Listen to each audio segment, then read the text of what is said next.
अपनात्मा सुमन का अर्थ क्या होता है? आप जी ने उपदेश ले लिया और स्मरण कर रहे हो आप, और साथ में कोई मर्यादा भी भंग कर रहे हो तो स्मरण नहीं लगेगा आपका। कुछ पुण्यात्मा से कहते हैं जी हमने नाम भी ले रखा है, हम भक्ति भी कर रहे हैं, और फिर भी हमारे ऊपर आपत्ति आई है और भयंकर आज आ गई है। तो कहने का भाव ये है इस दास का कि उन्होंने स्मरण नहीं किया, स्मरण में मर्यादा में नहीं रहे। मर्यादा टूट जाने से ऐसी दिक्कत आ सकती है, अन्यथा नहीं आ सकती। तो सिमरण का तात्पर्य है कि परमात्मा कहते हैं दुख में सुमन सब करें, सुख में करे न कोई। आप दुखी हो, आपको राहत मिली, सुखी हुए, कुछ दिनों के बाद आप इतने भूल जाते हो सत्संग के अभाव से, और फिर गलतियां प्रारंभ कर देते हो। लोक लाज में आके, लोक लाज में आके गुरुजी के द्वारा दिए गए आदेश की अवहेलना कर देते हो, उल्लंघन कर देते हो, मर्यादा तोड़ देते हो, तो काल का दाव लग जाता है। कुछ एक ऐसे भक्त हैं जिनके पिछले पुण्य अच्छे होते हैं, और वो पुण्यों के कारण, पिछले पुण्य तो हैं ही, उन पुण्यों के कारण वो सुखी है। जिस इस नकली लोक में जिसको हम सुख मानते हैं वो संसारिक दृष्टि से सुखी है, और उसने उपदेश भी ले लिया है। और एक ऐसा प्राणी है जिसके पूर्व जन्म के पुण्य गण्य नहीं है, उस पर आपत्ति आ गई है। परमात्मा कबीर जी की शरण में यहां आ गया है, आने से उसने नाम लेने से लाभ शुरू हो गया है।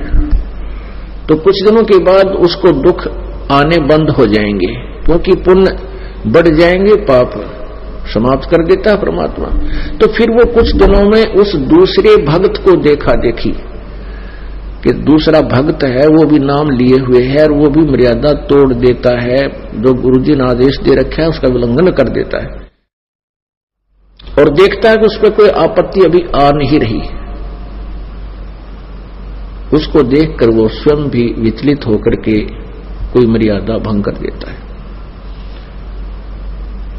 तो ऐसे फिर आपत्तियां फिर प्रारंभ हो जाती है।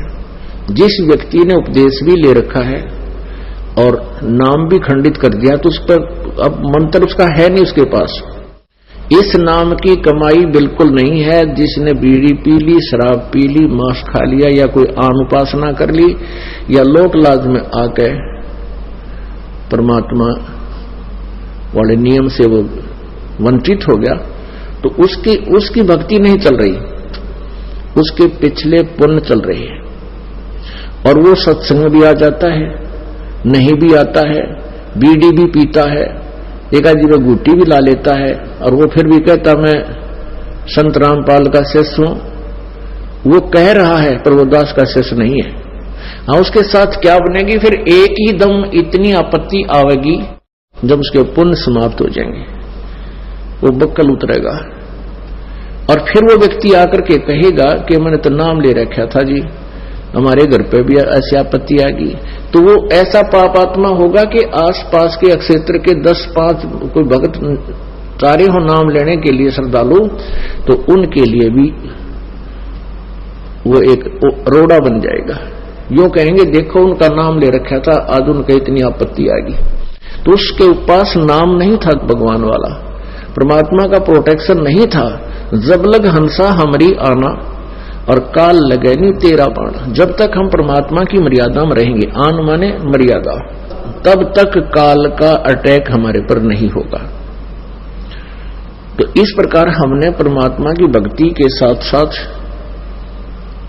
मर्यादा की भी आवश्यकता पड़ती है। जैसे हमने खेत में बीज दिया, समार भी दिया, बीज भी डाल दिया, डोल बनाई नहीं, उसकी डोली नहीं बनाई, उसके चारों तरफ मेड़ नहीं बनाई, डोला नहीं बनाया, तो पानी डालेंगे वो भी इधर उधर बिखर जाएगा, खाद डालेंगे वो भी इधर उधर बिखर जाएगा, तो फसल नहीं तैयार होगी। तो मर्यादा एक डोल बनेगी, और ये अति आवश्यक है इसमें परमात्मा की भक्ति को रोकने के लिए, इसको परिपक्व करने के लिए।